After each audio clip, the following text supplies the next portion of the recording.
Hello guys, welcome back to my channel. তো আজকে তোমাদেরকে কিছু কথা শেয়ার করার আছে। সেটা হচ্ছে যে এই যে নেপালে যে ইনসিডেন্টটা হয়েছে, ভাই হ্যাটস অফ, এক কথায় কিছু বলার নেই।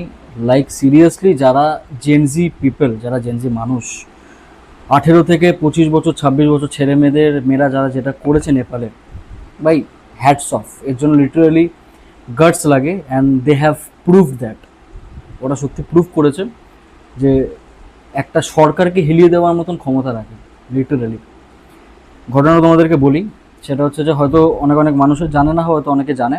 সেটা হচ্ছে যে অনেকে এটাই ভাববে যে শুধুমাত্র সোশ্যাল মিডিয়া ব্যান করে দেওয়ার জন্য শুধুমাত্র এই ঘটনাটা ঘটেছে, আর অ্যাকচুয়ালি সেটা নয়। ঘটনাটা হচ্ছে যারা দেখবে, যারা হচ্ছে পলিটিক্যাল, যারা পলিটিক্যাল লিডার হয় বা যারা পলিটিক্সে আছে, তাদের যারা ছেলেমেয়েরা আছে, তারা সত্যি বলছি, এটা আমরা সকলে জানি, আমরা এটা সিনেমা অনেক কিছুতেই আমরা দেখেছি যে তারা বহাল তবিয়াতে থাকতে পারে।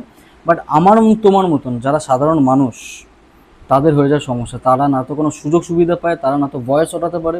কারণ ভয়েস ওঠাতে গেলে ভাই সোশ্যাল মিডিয়া, তারপর হচ্ছে পলিটিক্যাল লিডাররা চেপে ধরবে যে না, কেন তুমি ভয়েস ওঠাচ্ছ, এই ওই ওই অনেক ব্যাপার থাকে।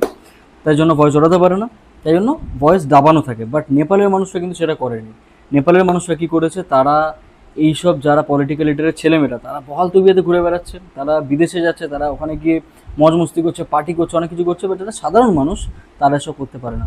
তাই জন্য তারা কি করেছে, নেপালের মানুষরা তারা হচ্ছে ভিডিও বানিয়ে ভাইরাল করেছে, সোশ্যাল মিডিয়াতে সেটা আপলোড করেছে, নিজের ভয়েস রেজ করেছে। তাই জন্য ওখানকার গভর্নমেন্ট, নেপালের গভর্নমেন্ট যারা করেছে এই জিনিসগুলো, 18 থেকে 26 বছর ছেলেমেয়েরা, জেনসি পিপলরা, তাদেরকে বলা হয়েছে যে ভিডিও ডিলিট করতে হবে, নয়তো সোশ্যাল মিডিয়া ব্যান করে দেবে। আর ওখানকার গভর্নমেন্ট ঠিক সেটাই করেছে, সোশ্যাল মিডিয়া ব্যান করে দিয়েছে। যার ফলে যারা এই যে জিনিসগুলো করেছে জেনসি পিপলরা, পুরো তছনছ করে রেখে দিয়েছে।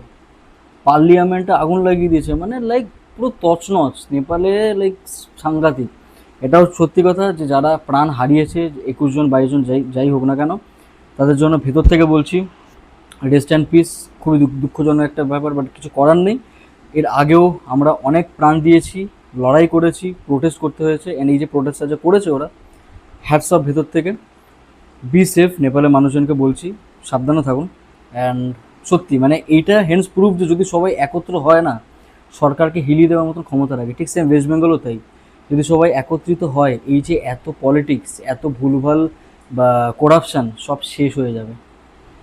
একত্র হতে হবে। একত্র হলে শুধু সরকার কেন, দুনিয়া হেলানোর মতো ক্ষমতা রাখে। এনিওয়েজ, টাটা, বি সেফ, জয় হিন্দ, জয় ভারত।